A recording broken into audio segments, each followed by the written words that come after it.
रामकृष्ण हरी. तर आज आपण बघणार आहोत एकादशीचा संपूर्ण फराळ मी कसा बनवलेला आहे. तर हा व्हिडिओ आहे आषाढी एकादशीचा. आषाढी एकादशी दिवशी मी संपूर्ण फराळ काय काय बनवलेला आहे ती मी संपूर्ण व्हिडिओ तुमच्यासाठी केलेला आहे. प्रत्येक एकादशीला आपण असं बनवू शकता. तर हा बघा, मी पहिल्यांदा शाबू घेतलेला होता. शाबू भिजवून वगैरे चांगला घेतला. परत ते बटाटे खिसून घेतलेले होते, ते खिस चांगला धुवून घेतला. आणि शाबू रात्रीच भिजू घातलेला होता. मग त्या बटाट्याचा खिस त्याच्यात धुवून चांगला स्वच्छ करून टाकला. परत त्याच्यात मी रात्री भिजवलेला शाबू त्याच्यात कूट मिक्स करून टाकलेला आहे. चांगला भिजला आणि ते असं थोडासा सारखं असं हलवला का एकदम मोकळा सुटसुटीत असा शाबू आपला तयार होतो. एकदम चिकटत नाही थोडासुद्धा एकमेकांना.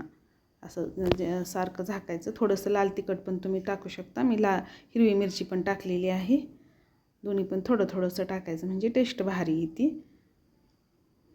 हा बघा, खिस टाकलेला तो एकमेकाला अजिबात चिकटत नाही.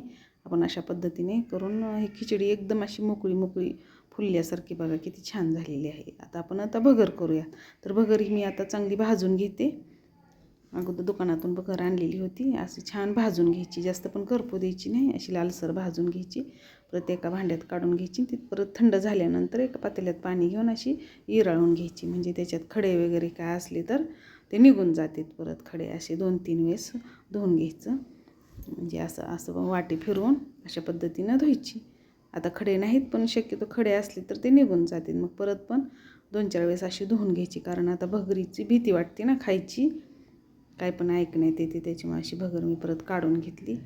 ती भाजलेल्यामुळे भरपूर अशी खमंग लागते भगर खाण्यासाठी. असं पातेल्यात परत तेल टाकून हिरवी मिरची टाकलेली, त्याच्यात परत पाणी टाकून घेतलं. थोडेसे शेंगदाणे, बटाटे पण आपण टाकू शकता, पण मी बटाटे नाहीत टाकले कारण बटाट्याची भाजी बनवलेली आहे मी परत पुढे. अशी भगर त्याच्यात टाकून घ्यायची, चांगली हलवून ही व्यवस्थित परत अशी चांगली शिजत आल्यानंतर अशी करून झाकून ठेवायची. मग जास्त पातळ पण होत नाही, जास्त घट्ट पण होत नाही. परत मी सगळं फराळीचे पापड्या वगैरे सगळं तळून घेतले, चिप्स तळून घेतले. ती भगरीची पापड्या आहेत त्या पण तळून घेतल्या. मी उन्हाळ काम सगळं केलेलं आहे. ही परत बटाटा शाबूची असे लाटून घरात बसून केलेल्या पापड्या आहेत ह्या. बटाटे उकडून त्याच्या. ही परत फक्त शाबूची पापडी आहे. शाबू भिजवून परत सकाळी असं पातेल्यात करून केलेली पापडी आहेत. ही रताळीची कुरवडी आहे. रताळी शिजवून तिची मी शेवग्यानं अशी कुरवडी घातलेली आहे. आणि ही चकली आहे.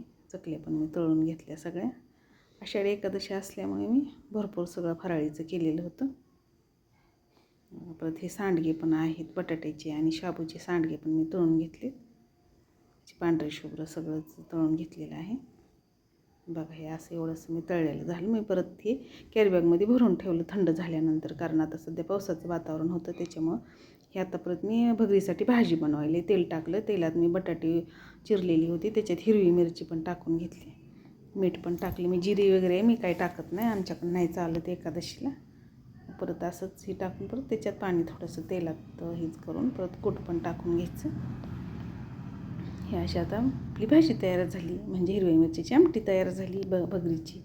परत मी राजगिऱ्याची भाजी पण आणलेली होती बाजारातून. ती राजगिऱ्याची भाजी मी स्वच्छ नीट करून धुवून अशी थोडीशी चिरून घेतली. फक्त तेल टाकलं. तेल टाकून मग परत त्याला कूट टाकलं. तिखट मीठ आपल्या आवडीनुसार टाकून, कारण एकादशीसाठी म्हणून मी जिरे वगैरे का टाकले. आता मी देवासाठी ताट बनवलं. डाळिंब, हिरवी खजूर, केळी, राजगिरीची भाजी, शाबू, मी या सगळा नैवेद्य देवासाठी बनवला. आणि तीच ताट परत आपण खाऊन टाकली. असं केले. भगर, पापड्या वगैरे सगळं आपलं पांडुरंगासाठी ते मी बनवून घेतलं. देव खात नाही, पण ती देवाच्या नावानं आपण खायचं. परत फळं पण भरपूर आहे बघा. आता बघा मग तुम्हाला कसा वाटला माझा फराळ. चांगला वाटला असला तर लाईक करा, सबस्क्राईबर करा. रामकृष्ण हरी मंडळी.